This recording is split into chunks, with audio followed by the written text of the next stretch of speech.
1452-1519. C'est la période durant laquelle le monde a connu, notamment pendant le Moyen-Âge, un scientifique excellent du nom de Léonard de Vinci. Léonard de Vinci, c'était un savant qui mêlait dans ses compétences plusieurs disciplines, comme la peinture, comme la philosophie, comme la science de manière globale, et qui a légué au monde un héritage incroyable. Il y a une pratique qu'il effectuait régulièrement.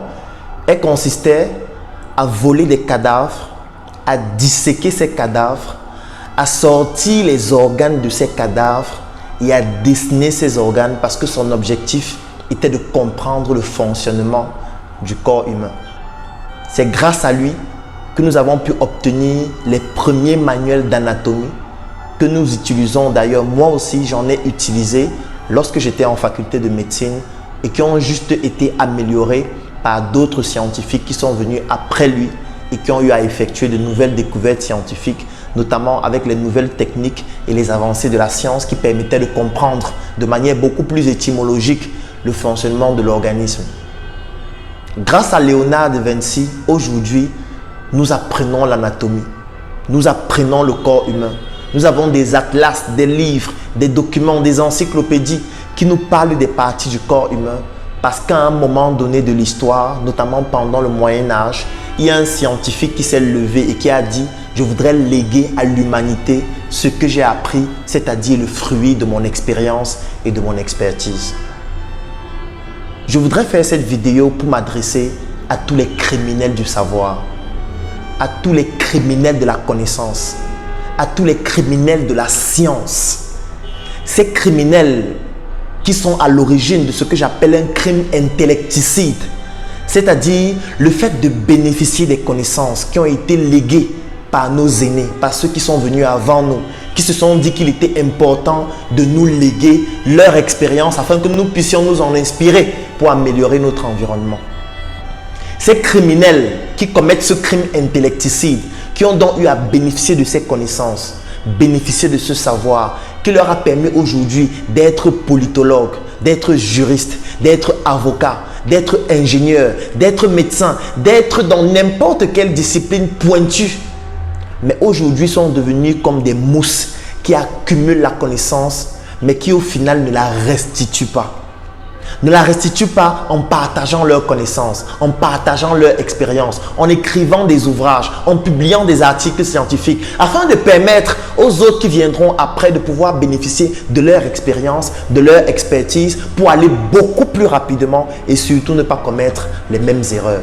Oui, je voudrais m'adresser à ces criminels qui commettent ce crime intellecticide, qui consiste à apprendre dans des domaines pointus, mais jamais transmettre leur apprentissage à leurs cadets qui devront aller beaucoup plus loin, qui vont faire face certainement aux mêmes difficultés, mais qui au final, leurs aînés ne leur servent absolument à rien.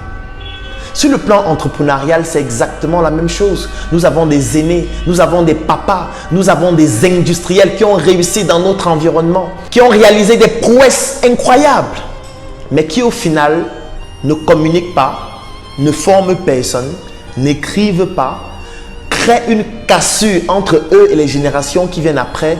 Et finalement, nous les jeunes, nous sommes obligés de commettre les mêmes erreurs. On ne comprend même pas comment ils ont pu faire pour arriver à certains niveaux, comment faire pour résoudre certaines difficultés basiques. C'est la raison pour laquelle j'appelle ces personnes les criminels du savoir, ou plutôt ces personnes qui sont en train de commettre un crime intellecticide. Si vous avez passé plus de 5 ans dans un secteur d'activité, ça veut dire que vous avez une compétence et une expérience intrinsèque que certainement on ne retrouve pas dans des livres, qu'on ne retrouve pas dans des publications scientifiques. Ça veut dire qu'il y a des choses que vous avez pu acquérir comme expérience, comme talent. Et vous avez le devoir de transmettre ces connaissances et cette compétence-là à plus jeunes que vous, aux plus jeunes que vous, à vos cadets. Parce que vous aussi, pour arriver à ce niveau, vous avez bénéficié de compétences de personnes qui, comme Léonard de Vinci, ont décidé de léguer à l'humanité leur savoir. C'est la raison pour laquelle moi j'ai décidé d'apporter ma petite pierre à l'édifice. Ce n'est pas parce que je suis le plus savant, Je m'estime même très médiocre sur le plan intellectuel. Mais j'estime que le petit parcours que j'ai, je peux aider les personnes qui sont au niveau 0, même si je suis au niveau 0 plus 1, pour que ces personnes atteignent aussi le niveau 0 plus 1, pour ne pas commettre les mêmes erreurs que moi, afin que nous puissions cheminer ensemble.